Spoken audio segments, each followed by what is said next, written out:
Hi, Leo.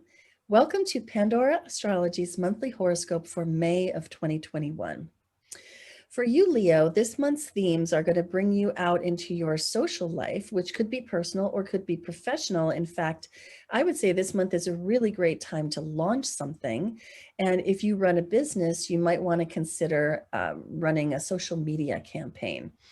And if you wanted to do that, a mission orders reading could really help you to design that and even come up with some of the wording for that campaign. You can find a link for the mission orders reading in the YouTube description below. Well, we have a new person with us today, and that's Betsy. And Betsy is joining our practice now, and you'll be able to get readings with Betsy in the near future. We're really excited that she's around, and she's going to be telling you about Venus in a little bit. Let's start with the moons. And the first moon of the month is happening on May 11th. And it is a new moon in Taurus, which means your 10th house of career. And a new moon brings new beginnings, fresh starts, planting seeds. This is a great time to do that in your career, obviously, and to do that in the way that is slow and steady, just the way Taurus likes it.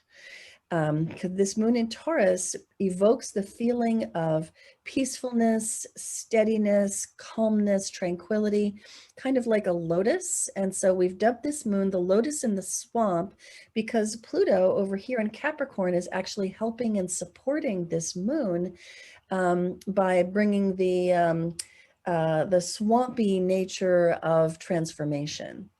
And so resting peacefully on the swamp like the lotus is exactly the right approach during this moon. And you'll want to do that in your career zone. The second moon that we've got this month is happening on the 26th. And that one is actually an eclipse, and you'll see it here. The full moon in Sagittarius, opposite the sun in Gemini. And that's what a full moon is. The sun and the moon are opposite each other. And that moon is with the south node, and the sun is with the north node. This is how you know it's an eclipse, because the nodes are very nearby. Now, this is a particular kind of eclipse, which is a releasing eclipse. And that's because the eclipsed thing, which is the moon, is hanging out with the south node, saying that there is some releasing that needs to happen. Now, the fact that this is a lunar eclipse says that it's going to really stir the pot emotionally and show you your shadow. And it's going to do that in a Sagittarian way, which is to say, you're going to be forced to look at ways that you may have had some very entrenched opinions that you've pushed on people in the past. And there may be an emotional outburst where you are shown your shadow in that regard. And to solve the problem, aim instead for a little bit of Gemini logic and rationality. And also, since this eclipse is happening in your 5th house of self, identity, and confidence, this could be a blow to your confidence. It come in the form of a blow to your ego. And in which case you might want to go to your friends for reflection. You might want to ask a trusted friend, how am I doing here? Am I a little bit too opinionated? And hopefully your friend will tell you the truth gently. So, Julia, I think you've got some stuff to tell us about Mercury. I do. Hi, Leo.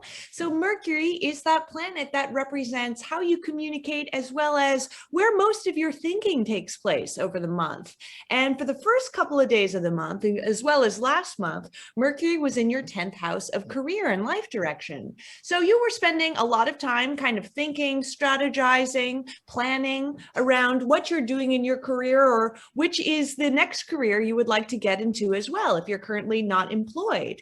But at the beginning of the month on May 3rd, Mercury is moving into your 11th house. This is a very social house. It represents our friends. It represents whatever social groups you're a part of. That could be anything from a professional association, a sports team, maybe a gamer circle. And with Mercury, because this is the planet of communication, also a very social planet as well, this transit is going to up the tempo of your social life. And because the 11th house represents groups, if you're planning or thinking about anything, ask your friends, ask whichever groups you're a part of. They might help you sort of bounce off your ideas and really help you develop them as well. Would be wonderful for joining a writing workshop, for example, if you're doing any type of writing.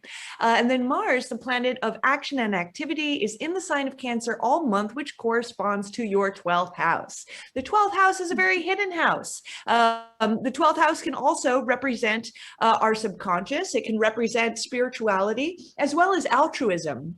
And wherever we have Mars is where we really expend our energy. And so having it in the 12th house means that, you might be a bit more prone to being passive aggressive because this is such a hidden house and Mars can represent our anger. So if someone says something you don't like, you might be a little bit more sulky or moody or kind of get back at them in indirect ways.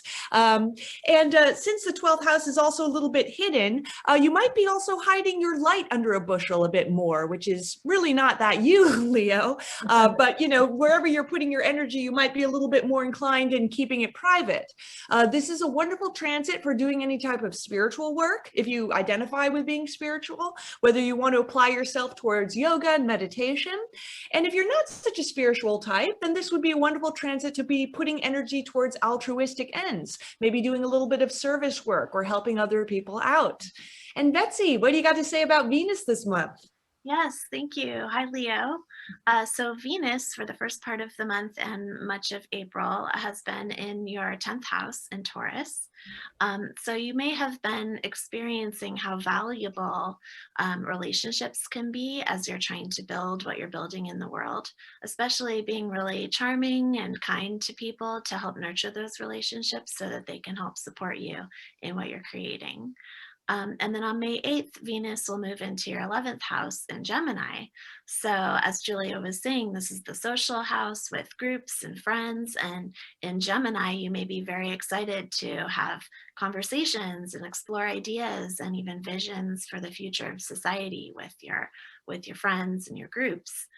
So that'll be a fun energy to play with. Mm. And this is all part of a general migration of planets out of the sign of Taurus and over into the sign of Gemini, which is your 11th house. And so there's this general migration of themes out of the 10th house of career, where a lot of your focus has been last month, and thus over into the 11th house, which signifies the income from your career, and your Rolodex, your contacts, the communities that you build in your career, and also any connections that you make with your people through social media. And so this is where the emphasis really lands. And with Gemini being in this house, you really like to communicate and send out a lot of little messages to your people. So this is a really good time for beefing up your social media game, because with all the verbal abilities of Mercury and the charm of Venus and the bright, bold light of the sun in this 11th house, there just couldn't be a better time all year for that stuff. I really like to think of the Gemini season as being symbolized by a field of wildflowers with many colors, with bees buzzing around and birds flying and singing and butterflies too. And it's loaded with activity and beauty. Lovely Gemini season. Let's all enjoy it. So this month we've made a special video for you. And it was partially to introduce you to Betsy, but also because we like, stepping off the map sometimes and doing something a little different. And so we've made you a video about how do astrologers handle and cope with their own transits? Are there special transiting planets that we really enjoy and look forward to? Are there planets that we really don't like to see coming and are really much more happy to see going? And what are those? So we've made actually a 2-part video about that. You'll find it in the May 2021 news playlist on our YouTube channel, Pandora Astrology. And if you want more of any of our good stuff, you can always check out our website, pandoraastrology.com, where you can find the monthly forecast, your horoscope, get a reading, or even take a class. And until next time, we'll see you around the cosmos. Bye. Bye. Bye-bye.